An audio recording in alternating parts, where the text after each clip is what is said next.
Well, hi there, Winning Ways fans, and what a show we've got for you today, because we've not only got Mike de Kock for about 10 minutes in your call in current affairs, but we've also got Bomber Nell coming to talk to us about bits in your call. Now, Kev, you've sat on a lot of racehorses in your time. Nice to have you here with us this morning. Thanks, James. Always a pleasure to fill in. Bits, probably the most important thing in your armory. Yeah, people don't realize, thank goodness, Bomber's really come to the fore now and teaching people a lot about not just the bit, the horse's head, and to make things comfortable for the horse, because if a horse is comfortable, so the results come. But a very, very important piece of equipment in a horse, in any racing, any horses, show jumping, anything, but I'm saying in racing itself. I mean, you get horses that hang. We just saw from the Marquez horse that won a big feature race a couple of months ago. Right bit, horse went straight and produced the goods. Well, in your time, you must have ridden a few that you thought didn't have a bit in their mouth. Yeah, there's nothing worse than having that feeling. I think you've ridden as well. When they start going, it feels like you're hanging onto a concrete pole. Not nice. It can cause injury, as you know, and with the right bit, you don't have that kind of problem. Well, it will be a fascinating interview, and we'll see how we go with Bomber. It should be great fun, and certainly Mike de Kock's a font of information as far as Dubai is concerned. And we'll kick off with our three to follow.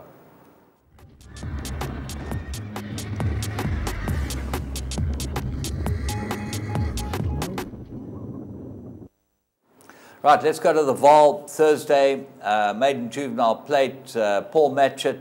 He's very good with babies, this guy, and they'll come on from their run. You've seen that before with Brave Mary and horses like that. This is another one bred on the same sort of line, same ownership, running Brave. Run a cracking good race in the first at the Val the other day. Let's go and have a look. Drawn 2, James. Brave Tin Soldier, by Brave Tin Soldier. Comes out the gates. I thought came out quite well. Just looking at the betting too, drifted from 25 to 1 to 45 to 44 to 1. Wasn't really in the market, but comes out racy, James. In the race, nice position, not too many horses in front. A lovely mover. But you'll watch a little bit down the line now. They're coming up towards the 600-meter mark. You can actually see it starts changing the legs a little bit. And finds itself in a little bit of a flat spot, and the more experienced horses and the horses that are bred to actually go a little bit quicker than them, right there now, she seems to just lose it for a second. Yeah, and the one that was tuned up, the horse that they backed in the race, ended up going past her in the middle of the track now, Bald Eagle, Garen Fidzel and Warren Kennedy. But this filly ran on best of all at the death under just a nice punch-type ride. I thought she would improve from that. Definitely. I think a little bit further as well, but a nice introduction, as you saw in the betting. It wasn't fancied, so I think they would be very happy with that and expecting a big run next time. Well, Paul Matchett and our mates, and we had a chat about it. He said this is a very nice filly, and he's hoping for lots of good things to come for him. We hope that that happens for him. Let's go and have a look at the next one. We go to Cape Town on a Saturday, and another maiden juvenile plate. This time we picked out one that's bred to go twice this trip, and we thought ran a cracking good race. Valderrama, beautifully named this filly. Let's go pick her up at the start. Drawn 5 by Rock of Gibraltar. Out of a Galileo mare name, yeah, mind you. There were, and that's really looking for ground. Slow away. Eusta's got 2 horses in the race. The Eusta colours, Mayfair Speculators. We second last with the whitish cap at the back now. Yeah, on the left-hand side of your screen, just in picture. Yeah, the stable companions in front with Anton Marcus on. I think, no, it wasn't Anton Marcus. No, it wasn't Anton. Yeah, Anton wasn't down, but we ride up on the inside. And for me, I mean, these horses in Cape Town, they go 5 furlongs. They can get out there and they can go. But right up the inside, you can see, moves up there, going through the 400-meter mark. A little bit green. Cornet offer, give a little backhander in the right hand. Not too hard, just teaching her the ropes. And you'll see now, really, the last little bit gets going. But as you know, as you said, James, out of a Galileo mare by Rock of Gibraltar. Yeah, she got a tap down the backside there, going through about the 100, and really ran on really well. And she's a beautiful looking filly. This interesting John Magner bought her at the sale, and she's now running in the Mayfair colours. But she's certainly worth having a close look at next time, as well as a stable companion that ran second, Au Revoir. We go to the Vaal, same day, Saturday, and Michael Azzi got a slew of good horses, and he stepped out a very nice one for the Ralphs family. They're great big supporters of the racing business now that Candace Dawson actually won the race for them. Let's go and pick it up at the start. Drawn 7 by Pathwalk. Something you don't often see here, James. Also Mike Azzi's Slow Away. Yeah. Very, very seldom Slow Away. But Slow Away, this one, Callan Murray, first thing he does, gets it over towards the fence, forces her into the race. You'll see now he gives her 1 or 2 scrubs up the inside. There's a little bit of interference. Forces her there, gets a nice spot. 4.5 lengths behind them. Not a bad position to be seen. You actually missed it by about 1.5 lengths, 2 lengths. But they're not going that quick. So Callan's, he's just biding his time. But you'll see him in the straight, James. He never really gets a clear run. You'll see him actually have to ease twice. He's in a good spot. He's just sitting, waiting. As you know, they're on the inside track. There's a little bit of a false rail coming up now. There's 2 turns to this course.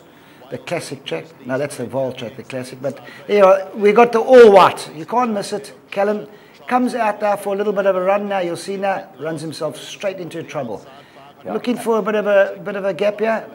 In the white cap on the inside. It happens now when the camera changes. There you are. He has to slowly have to ease. Starts again. Gives a little left hand, backhand. You're going to see again, he runs himself back into trouble again. Unfortunately, there he comes. He has to check again on the inside track. Now he gets a half clear run, and you'll see a really left hand, not belting it, but runs on very, very smartly. You can add another at least 2 lengths for the interference, I'd say, James, 1.5 lengths, and the greenness and Slow Away. For me, I thought that was a very, very good run. You'll see Michael take it back to the pins, get it out. That jumps on turn, sits up second, doesn't get interference. I think you'll get a nice price next time, one definitely to follow. Well, the race was a triumph for the Ralphs because we think there's a nice filly, but more so for Gav Lorino, who's been out for a month. He's had some type of viral fever or something, and glandular fever, which is a terrible affliction. You know, he came back with 4 rides, 3 winners in a second. Well, that was the first of his 3 winners, yeah. and my goodness gracious, did he ride them well? The one they won the next was one that we said you should follow Greenwood Drive. That's correct, yeah. And it came from Stone Last and absolutely doddled him. No, great to have him back in the ranks. Good man, Gavin Lorino. Gavin Lorino, one of the top boys around. Right, that's it for 3 to follow. We got some 3 good ones there. Let's see what shouldn't happen.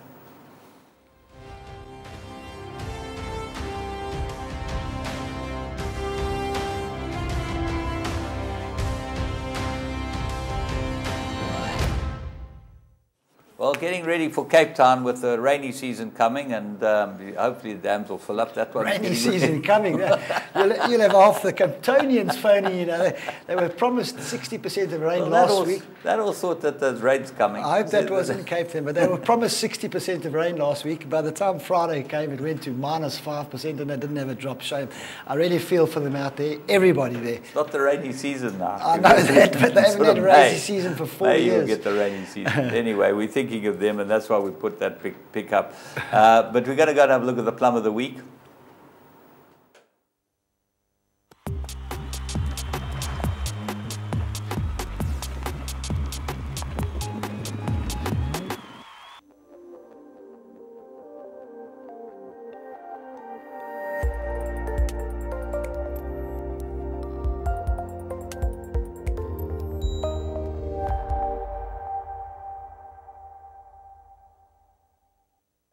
Marshall that, and the red and white goes towards the inside. Mr. Roy's down the middle. Look at Monk's Hood. He's starting to come forward on the right-hand side, and Monk's Hood gliding up to them at the 200.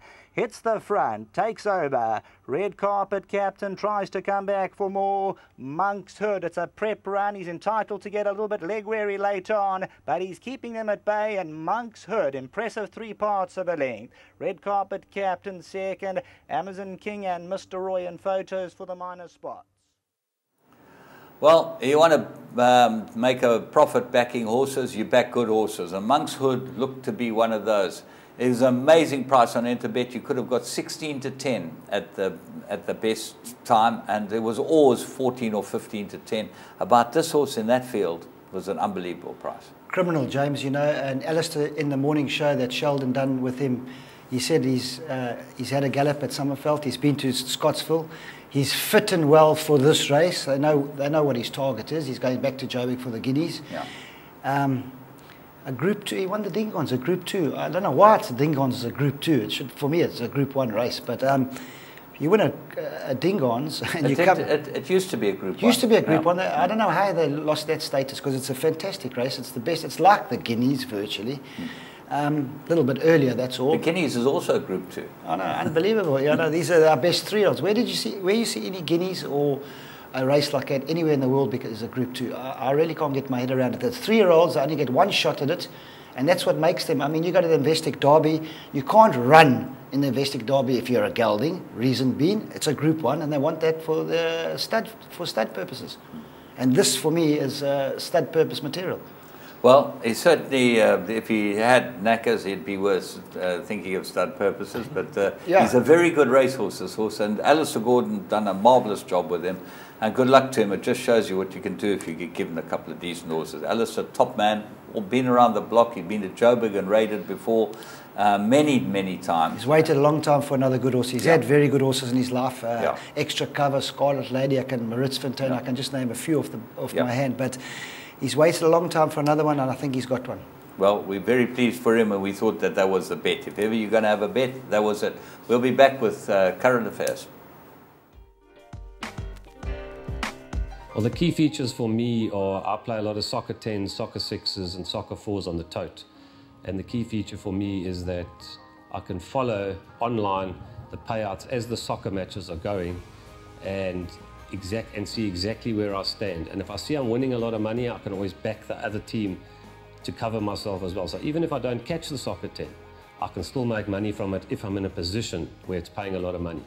So that is the key thing for me, that I follow the in-play prices and payouts as they go.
Right, well, as you know, Dubai is the big racing this time of the year, and we look forward to nothing more than a Thursday afternoon to see not only our heroes, but heroes from all over the world go to Dubai and race there. And our hero, obviously, Mike de Kock and his team of horses, and it's always a pleasure to be able to talk to him on the phone. So let's go to Mike.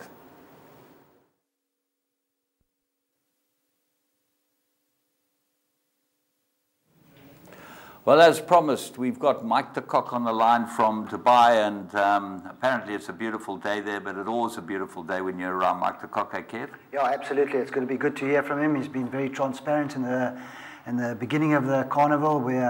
We watch it with bated breath every Thursday night, and it's going to be interesting just to hear how we're going forward for the next couple of weeks, because it is getting close to Super Saturday, which is the mirror image of the Dubai World Cup. So something to look forward to. We've seen the Godolphins and them having a full go.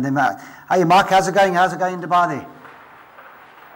Yeah, Kevin, not too bad, thank you. Last man, Mark. Yeah.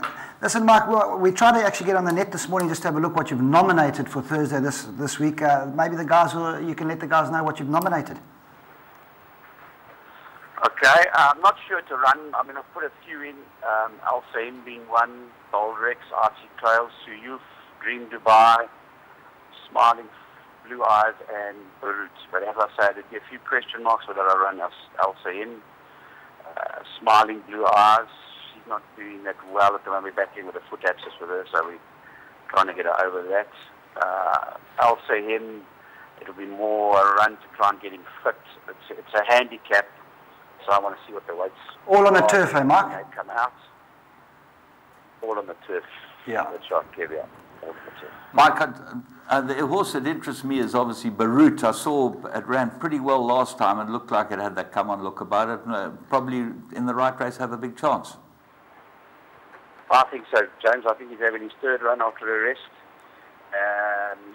He's ready to just about win that also. But Mike, you don't believe in third run. Another one that's running. You know, he should improve. He should run very well. And I'm expecting Archie in a bad race first up, but he's better than that. Let's. I think he'll run well too. Let's straighten up one thing. You don't believe in third run after a rest. Well, when you can train them properly, yes. But when you have to run them into fitness, then third run after a rest is very significant. Yeah, the people don't realise what the training conditions are there and the time schedule and everything there. And as Mike explained last week, it's just you've got your 6 or 8 weeks, and you've got to prepare these horses. And Mark, as you say, like you say, also the abscess that just sets you back so badly. And I mean, Smiling Blue Eyes, we know from South Africa how good she was, and we'd nice to get her there nice and sound. And as you say, abscess, you've got to back off them, and it's just a nightmare from there. Yeah, well, that's the thing. Yeah, you know, with every day that you can't work or something puts you back, when you've got a window of 10 meetings, you know, that just sets you back. And then you finish up running them when they're not quite ready because you just want to try and run them into fitness. So, you know, it's not straightforward. Yeah, it's an absolute nightmare. That's the way it is, Mark. That's Dubai for us, I think. It's been good stuff. Listen, no complaints. You know, I mean, we really had a good time of it, yeah. But, you know, it is a tight schedule, yeah. You know, look, I think they changed, when everything changed, when they switched from, you know, from the poly or the tapita to the dirt, you know, it just changed a lot of things. I mean, it's not we didn't mind switching horses at Ned Al-Shiba. We switched many horses. I mean, Lucky Fine being one, and to the dirt with great success. But you know, this is a completely different track. I'm almost too nervous to even switch them now. You know. Yeah, absolutely. It's changed the ball game, in a big way. And Mark, just one. Sorry. They often get it right. You know, they're sending their best horses out there. If you look at the form of some of these horses, no, they've beaten, you know, 4 or 5 lengths in top races in Europe. Yeah. You know, you've got to up your game when you want to take them on. You just right now don't have that caliber of horse. Yeah, not the dirt horses too. Mark, just to change the subject a little bit. I mean, they had a little bit of Neil Bruss on the websites, and that he's got a couple of horses that ran in the King's Cup, and we know Bernard Faderherb went over to ride for them, and they showed you 1 or 2 of his winners too, and they showed us that dirt track that they have in Saudi Arabia. It looks so much lighter than the one in Dubai. That, if you speak to the jocks, will tell you is probably the best dirt track any of them have ridden on. Every one of them, from Frankie to Christoph, Bernard himself, just rave about the track. Now, the most bizarre thing is that when they put this track in here in Dubai, they actually went and looked at the Saudi track. You know, given the high regard and reputation they had from all the jockeys. So they obviously went there with their eyes closed, you know, and didn't learn anything. So, you know, that's the thing that I find amazing, that there is this magnificent dirt track out there. Not only that, I mean, you watch in South Africa, Belmont Park Centre, and these are magnificent dirt tracks. I mean, yeah. I'm a fan of dirt racing. Yes, absolutely. But you know, this track is very, very different. It's a war of attrition. Yeah, absolutely. Such courage, such gate speed. There's only one tactic, and that's go flat out from the gate. Yeah, I can't agree. It doesn't suit every horse, you know. Can't agree with you more. A horse that can run like that. It's not. I mean, when you bet them, they're super horses. But it's certainly has a really unique style about it. Yeah. Now I was watching the horses sitting behind in Saudi, and I mean, there's not even any dirt. There's not even any kickback. It just looks absolutely amazing, and you can also run wide as well. Yeah. It almost rides like a turf track. I think what it is, it's actually a sand track mixed with an organic matter, which helps firstly retain moisture, and secondly, keeps the kickback to a minimum, and it doesn't let the sand degrade into a dust, so it kicks up hard. Okay, well that sounds good. Durban's having their same problem with that poly track. Yeah, they've had to lift the whole track up and reorganize it a bit because we lost a meeting or two from rain, which it didn't go down well with the public. You had an all-weather track and a little bit of rain, and it was a bugger up. So yeah, so everybody's got their problems, but like you say, that's the big problem with poly tracks, and that's why I'm not massively in favour of us putting poly tracks in major centres. And in fact, I know for a fact that this was predicted for Gold Circle, but sometimes people just don't listen. But these tracks deteriorate in the sun, and it breaks the axes and the fibers and all that kind of thing, and they are very expensive to then replace. Yeah. I still of the firm belief that nothing really beats top class turf, and so if you lose a meeting here and there, that's fine. But I mean, it becomes unacceptable when you've got an all-weather track in and you're losing a meeting. They are very expensive to put in and very expensive to maintain poly tracks, and they are for wet, cold climates. I think that we saw it here, Kevin, with the Chapita. One season it was the most magnificent track, but it wasn't the same track the next year because couldn't handle the heat. Of the heat. Yeah. It didn't handle the heat at all. And I think it's no different in Durban, and we're no different in Joburg. I think poly tracks were there also. For basically cheap, lesser racing, cheaper horses. And that's the place that it had in England. And that's why they put them in, to keep going with the bad horses, so to speak, during the winter months. When there was downtime and they weren't racing. Mike, it's predictable, and I'm glad actually, and I think Cape Town learned when they put the track in at Durbanville. Went for good turf and didn't go the poly route. They would have honestly made a huge mistake if they had done that, and thankfully sanity prevailed. Mike, yeah, okay. Wonderful news about the tracks and that, but let's get back to the horses. And Al Sahim obviously interests us because he was top horse here. You say he might just need another one. What's he going for? Super Saturday, there must be something for him. I'm trying to get him ready for the race on Super Saturday, the 1.5 mile City of Gold. That's why I've got him. There's a Dubai Millennium Stakes coming up as well in 3 weeks. I'm not sure to run him yet. We'll see. We'll see how he goes tomorrow. But he's certainly the horse I think is going to take at least 2 runs before he gets anywhere near peak. He's quite a lazy horse,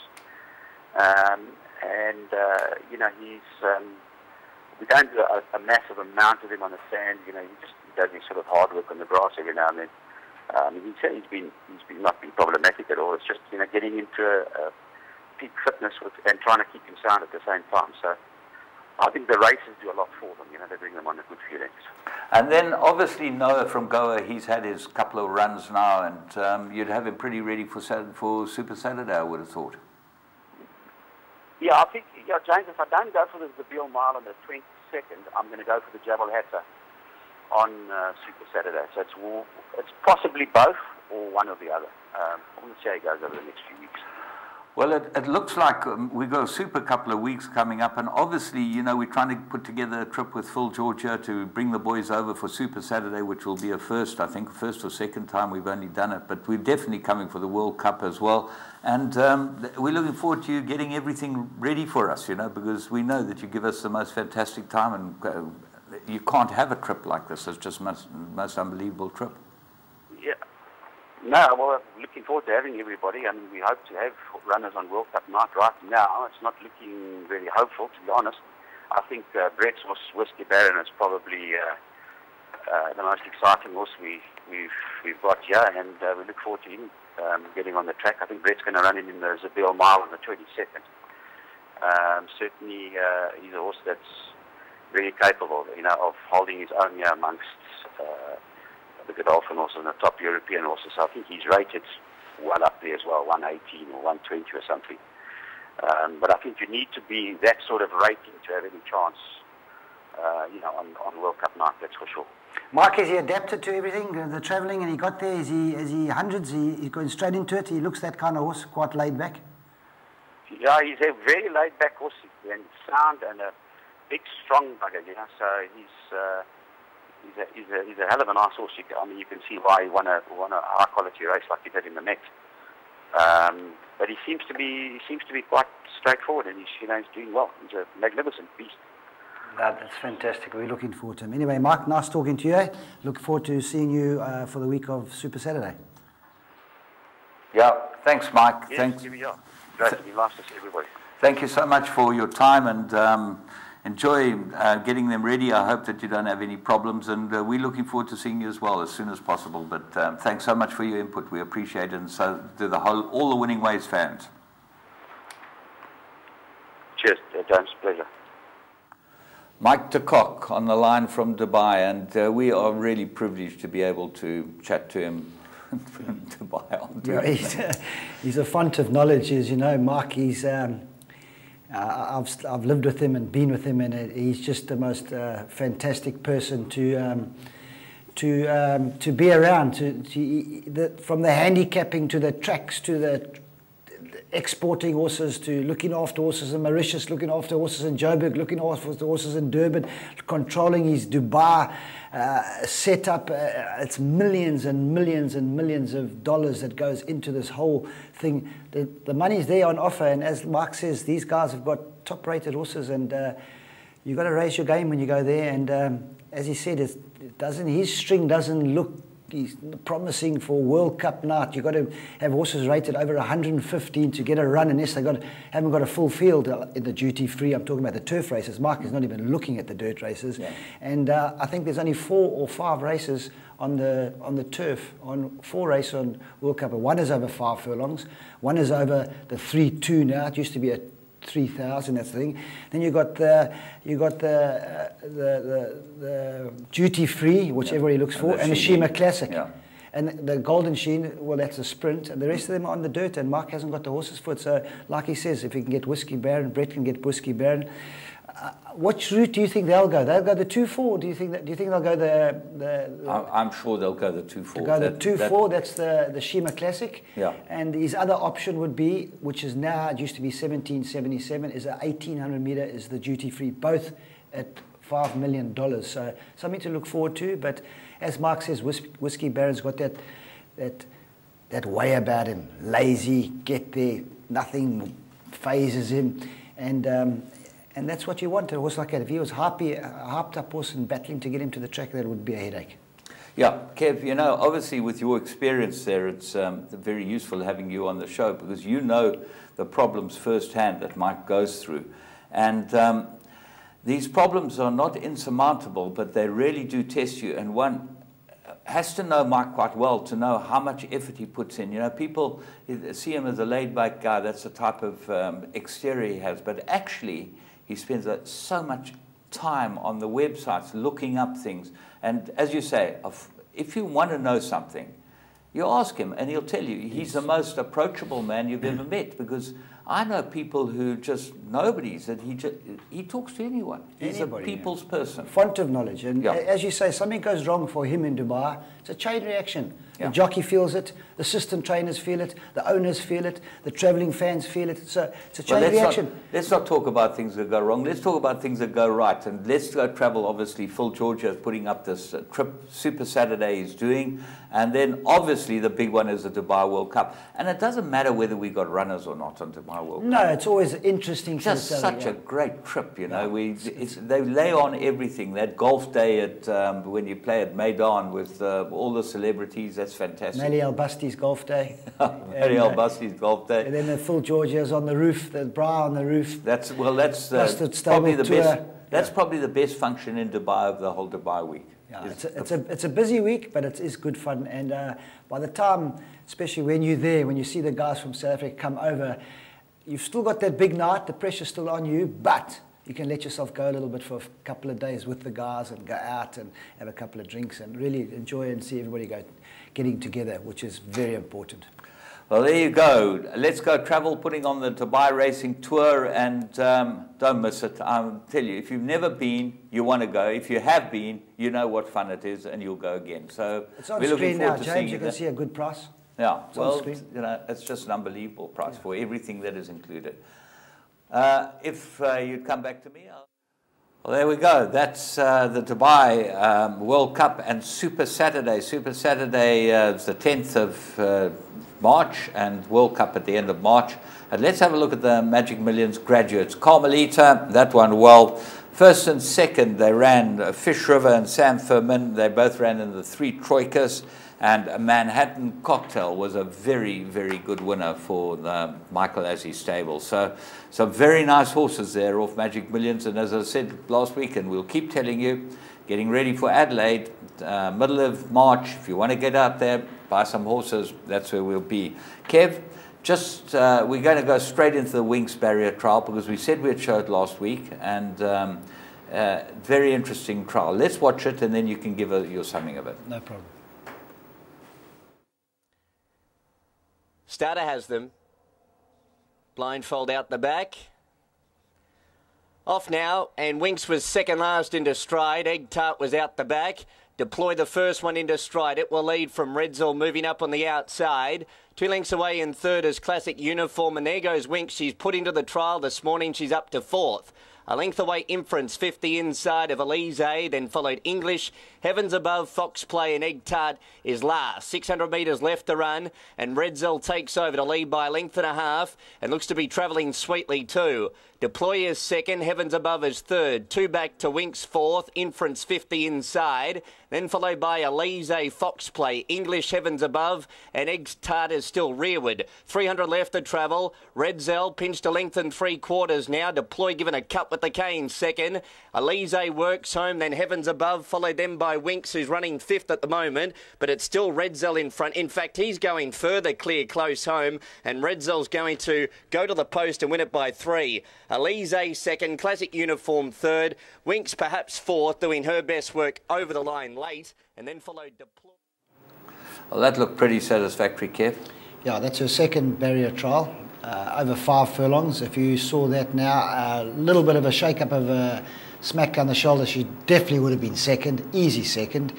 The interesting thing, James, with this whole Winx, the following, is Hugh Bowman went to New Zealand and he got himself, I think, a 14-day suspension. Yes, that's right. And the race they were aiming at now, they weren't going to put another jockey on. They asked a couple of the other jockeys, and a friend of mine in Australia said that a lot of the jockeys didn't want to ride her just in case she gets beat, and they would have got slated for it. I would have put my hand up first. I think a guy like Jeff Lloyd, I would love to have my leg over Winx. If it gets beat, it gets beat. So do you think it wouldn't get beat with Bowman on? But they've changed the date now, and they're waiting for Bowman to come back. So that's loyalty. Going to be fun watching her. Just one bit of feedback. We put a horse on called Northern Route last week as one of the 3 to follow. And the owner, Bruno Mercurio, he sent me a mail, which was very kind of him, saying that he's now partner with Sally Brass, Armstrong, Bruce, and John Boscobi in this horse. And the horse bled after the race and was given a suspension. They're gelding the horse. He said, treat it with caution. So that was very interesting. And thank you so much, Bruno, for sending us that information. World record rides. Winners. Winners, yeah. Winners. I think they won more races than you had rides in your life. That must be very close. 5,000 odd. Wow. 12,844 winners. This guy's ridden. George Ricardo. Okay. That's some serious. He's tied with Russell Bayes' record. Russell Bayes retired in 2016. George Ricardo's 54. He's still riding rides in the Argentine, mainly Brazil. And 12,000. Listen carefully now. 12,008 and 44. 12,000. Listen carefully. Okay. So there you go. George Ricardo. He had cancer in 2009. Okay, listen carefully. Charlie Davis, he was Secretariat's work rider. Shame he passed on. Passed away. I saw a picture of him. I don't think he aged too much because he looked the same as when he was, unless there was a picture when he was 21. But I mean, shame, he'd been around the block. A gentleman will go in, I think, the Hall of Fame. One of the legends. Yeah, him and Eddie Sweat. Yeah, he was the groomer of Secretariat. Anyway, that's the news for this week. We will be back with you next week with a whole new show, but let's look forward to seeing Bominell on your call.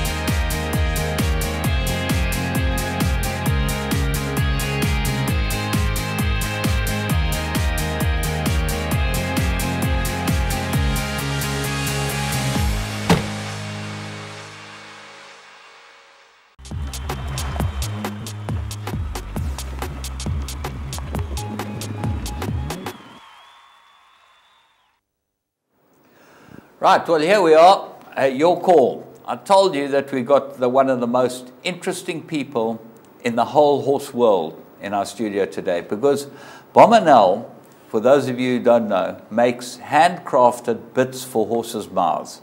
Now, you might all say, well, what's bits all about? What's Bominell all about? What's this all about? When we finish with this, you will have a great insight into what riding a horse is all about. Because if you've got no control, you can't have any fun riding horses. And let me tell you, there are many, many equestrian sports that all need to have a proper bit in the horse's mouth. So, Bomber, great having you with us. Thank you, James. I want to ask you, I know you got this shop in Maritzburg, which is the most beautiful shop I've ever been. Listen, I'm a tack shop, a junkie of tack shops, and I've been into your shop many, many times. These bits that you make, they're all handmade, aren't they? Yes, yes. By you? Well, it started off by me, and now I've got a staff of 32 people, and they've all been trained. And I've got a very good staff. When I started Bombers, I had the philosophy that the future is the youth. And I've always had my own businesses. And when I started, I took on guys that had just finished matric. Some of them might not have finished. All they needed to have is a clean face and honest. And I've taught them from the bottom. And I think my oldest guy is about 34 years old. And he's been with me 15 plus years. This business has been going 30 years. Yes. Before that, you were a horseman of note yourself. Yes, James. I grew up in Rhodesia, and I've always considered myself lucky growing up poor. No one in our family had horses, so the word got out to the farmers, and I was invited everywhere. And that's when I started the horses. And the story that will really relate to this show, a chap by the name of Gordon Tolmay.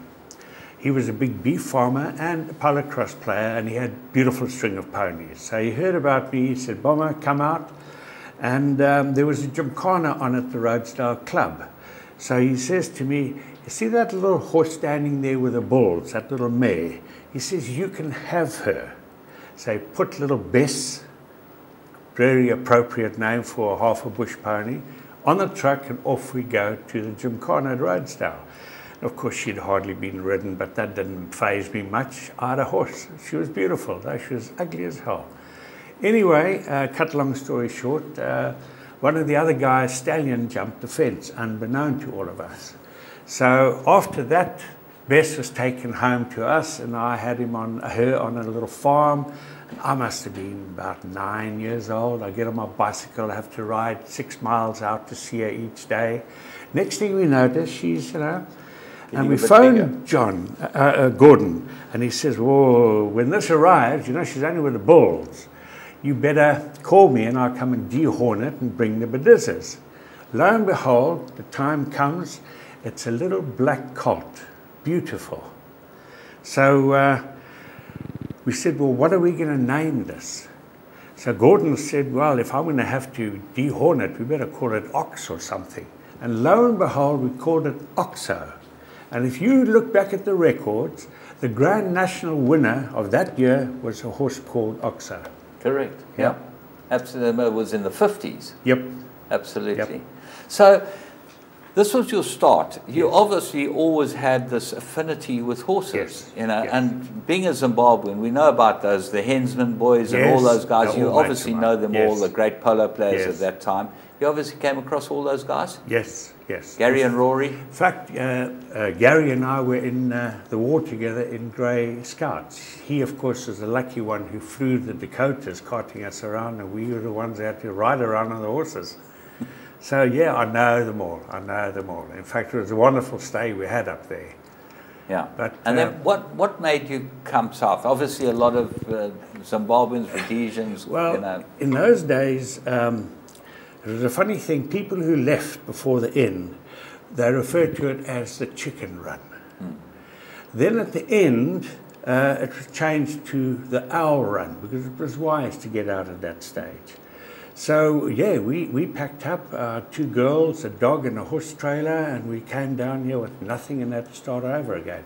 Purely, my wife had had enough. You know, we'd go off to a polocross tournament, you're traveling along, she'll have a pump-action shotgun out the window, I'll have an FN. We had little brackets so you could drive with, you know, and it's crazy. But as all men, we bury our head in the sand, and wow, wonderful time. So yeah, it was for the kids, and I must say I've never regretted. Yeah, and then you came straight to KwaZulu-Natal. Yes, to Pietermaritzburg. Yes, yeah. And you played polo cross. Yes. At Bishopsdale. Bishopsdale. Yeah. That's the big polo cross area. Yeah. Okay. And the funny thing was, our very first practice, it's always a foot practice. And the first person I met when I came down was Pete Collar, and he helped me and looked after me. And I managed to persuade him to come over to Bishopsdale. So he arrived there in the first practice. There were 3 Petes. There was Pete Collar, a new guy from Durban called Peter Vermoes, a ladies' hairdresser. And then it was me, Pete Nell. So Rick Hackland said, nah. He looked at Collar, he says, you're an old boy, you can stay as Pete Collar. He looked at Peter Vermoes and he called him Samosa. And he looked at me and he says, no, these guys throw bombs. And he's called Bomber, and it's just stuck. It's stuck forever. Forever. And you've called your business that, yes. Obviously. And, okay, so now you arrived there, you're a polo cross player.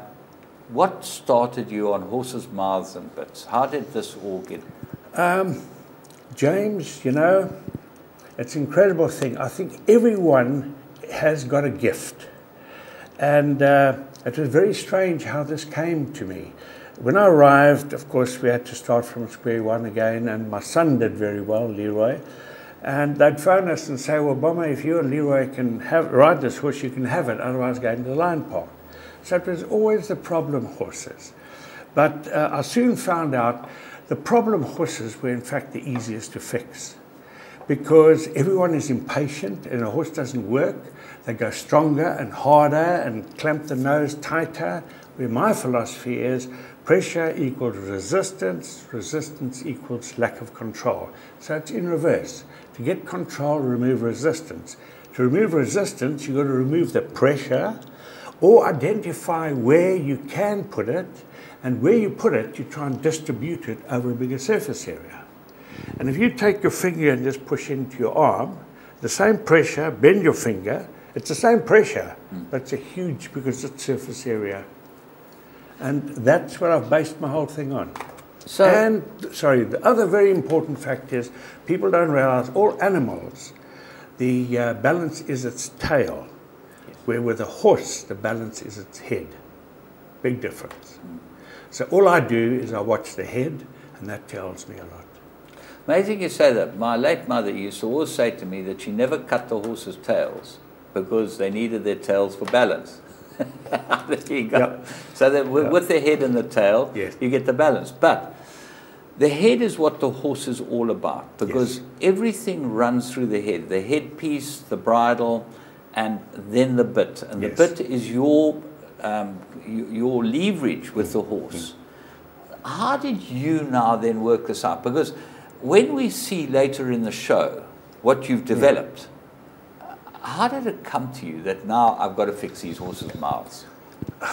James, it's a funny thing, eh? I was lucky enough, I started very small, and I've met this chap in Europe, Toon van Riel, who's got a brand now called Trust. He's very big, very, very big. And I was lucky enough to do business with him. A Hollander, so you've got to watch your P's and Q's with them because they take the carpet out of you before you know it.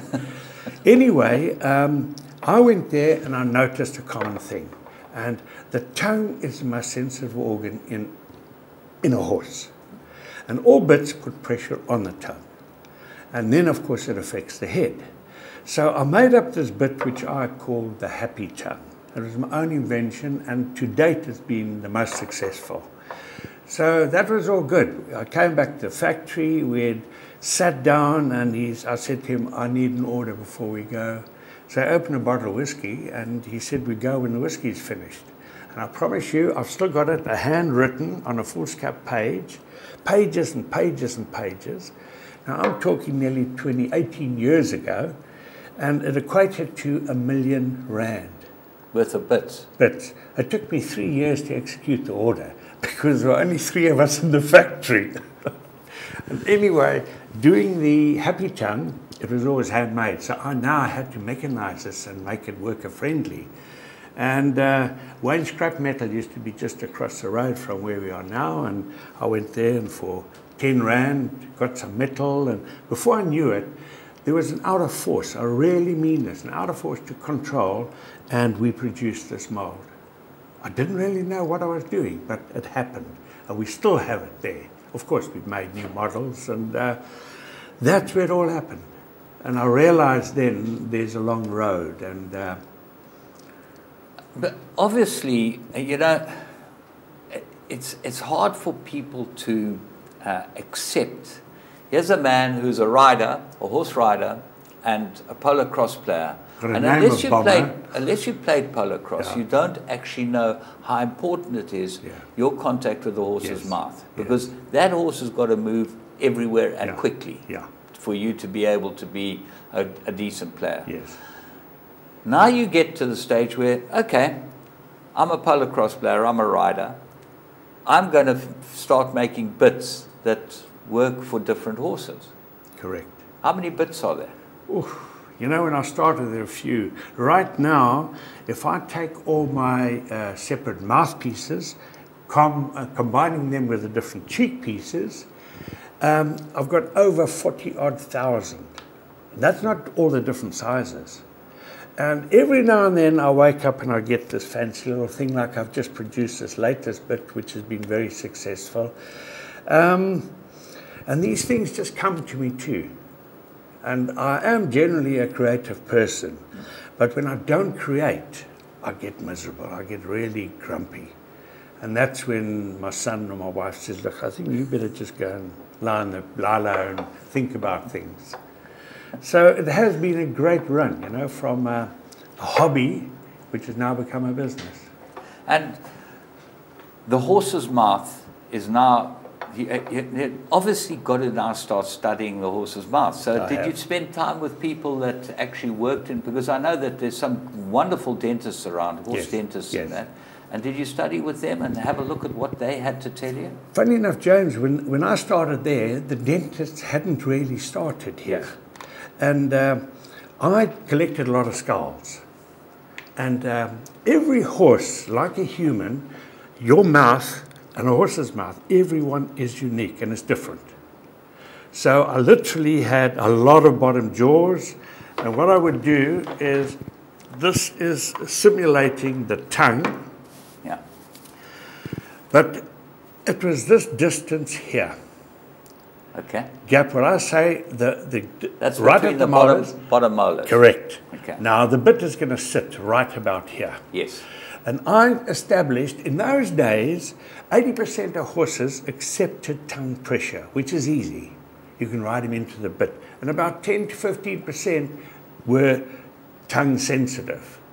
And let me tell you, in those days, I could get 2 to 2.5 up to 3 fingers in a thoroughbred here. Now with the breeding, like in the warm bloods, what is a warm blood? It's a cart horse supercharged with some decent blood in it. And now they're getting the warm bloods to look like thoroughbreds.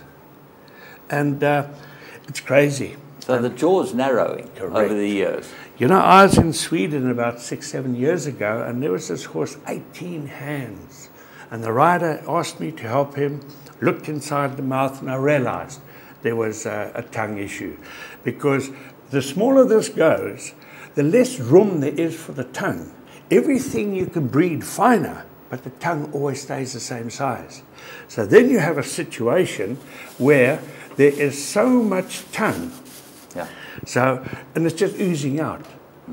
But everyone looks at that, but you've got to look at how narrow it is. And if you can see these, they are very, very sharp. Yeah. And the tongue will flatten, so the bit then goes through and creates the pressures there.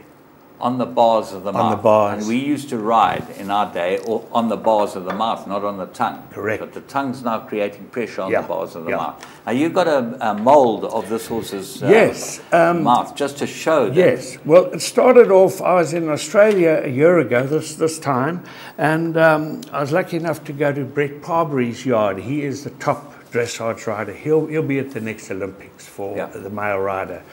And he also had this 18-hand gelding. And the first thing I did is go inside and look at his mouth. And I battled to get that finger falling in. In fact, I have the mold here. Okay. So, which way should I mold it? Yeah, that's way. perfect. If you show right. it to that camera there. Yeah. No, that camera over there. Oh, there. Yeah, Okay. that camera there. As you can see with this one, this is a wider bar. It's almost as wide as my finger. Yeah. This bar is very sharp. Yeah. Then if you look further, you will see this bar is higher than this one. So that is now a problem. How did you take that mold of this horse? Well, I met the girl there and she started working on it. And funny enough, Sue and I brought her out here. She was here about 2-3 weeks ago. Yeah. And she was molding for us. And I wanted a better reproduction. So that's where we started. And this is just the start of equine orthodontics. So now this is another big chapter in our life. But this horse, I changed it like you can't believe. It's a dressage horse. Yes. Yeah. And you know, the problem thing, well, dressage, in my opinion, is the most difficult discipline for a horse because there's constant contact. They're riding in pressure all the time. Now, with a horse like this, it is going to be damn sore. And he was resisting the right rein. So, thought about it a long time, and I made up a special bit for it. And basically, and with the heights being different, I made the one side of the bit a little fatter to accommodate the drop on this side. This sharp edge, it was a Weymouth, and I made up a mouthpiece and flattened it, but it still rotated. Okay. So now I've got a wide surface there, and as the horse moves, he's still got a wide surface. And that's when it really started. But before that, everyone says a bit is a bit, but being mechanically minded, I looked at a bit to work out the mechanical reaction it puts on a horse. And you'll be very surprised. You know, everyone said the most kindest bit is a big English snaffle egg butt. When, in fact, well, that's what we were taught at Pony Club, you know. I know, but number one, if you look at a horse, there's his tongue. You put on, let's put on his head. Now, bearing in mind, I have a lot of soft tissue and flesh here, so I would say remove the tongue, pull it out the way, and see the gap between there. Yeah. An average thoroughbred is the size of a man's finger, 16 millimeters. So why go to a 20 mil? Because then the horse can't close its mouth. Yeah, you've got pressure on the top as well. Correct. So you've got pressure on top and bottom bar before you've even taken up the reins. Now what they do, human nature, you clamp it closed because the mouth's open. Everyone puts on crossover nosebands. Correct. So now what do? You're putting more pressure on here before you've even got on the horse. So there is negative and it's resisting. Yeah. So I worked that out. Then I actually took each bit and put it on my arm or below my knee, and you would pull. And I, for myself, felt the different actions. And a single brake bit is pinching the tongue and putting pressure on the bars, and the only way the horse can move is up. Yeah. So if you see so many horses with snaffles in their mouth, up with their heads in the air. That's why I want you to see when they come out of the gates. Yeah. It tells me so much. And all the energy is used up in the first 100 meters, 150 meters, which should be kept for the last quarter of the race. And the other thing, remember, a horse never strides beyond its nose. Yes. So now they're coming out and they're fighting and they're shortening their strides. As the head goes, a horse cannot go beyond. And every time it does this, if it's tongue sensitive, you can feel the shoulders are out of balance. So, and 90% of all races, horse racing, is run with a single brake snaffle. Yes, absolutely. So, all right, let's just have a look, just to finish off this part of the show, have a look at that mold of this horse's mouth so that we can see. Let us just take that off. As you can see that mold there, which shows you exactly. Yeah, this is basically where Sue and I are now. Yeah. We had that coming from Australia, which gave me a lot, but it was missing a lot of definition. Okay. And I am it's got to be exact, otherwise I'm not happy. So that now is what we have produced. And as you can see on this, you see that little edge there? Yes. And there's one there. I've even got them in there. So it is 100% reproduction. And now, that's what you want to eventually be able to do to all horses to bit them. James, in fact, you know, when you go to a horse sale ready to run, I'm talking about warm blood horses for jumping. You arrive at the sale, the horse has got to come with a veterinary certificate.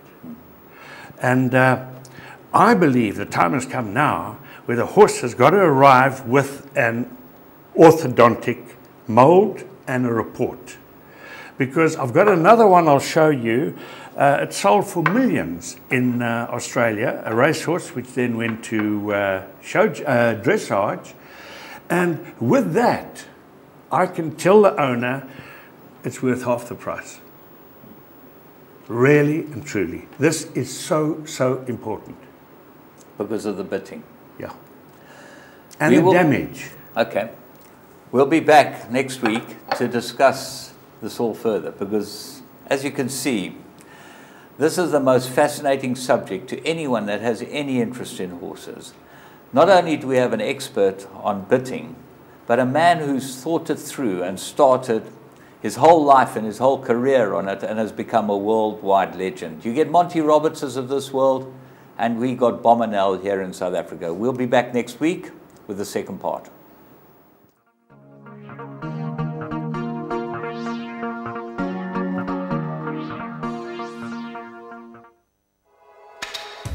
Your world of winners is now online at www.teletrack.com. Simply subscribe to log into your account from any mobile device in South Africa and access a wide variety of content from our membership package options. Listen in via a live audio stream, catch live racing locally and internationally, or view a wide variety of Teletrack magazine shows to stay informed and updated on the go at any time. It's never been easier. Go to teletrack.com now.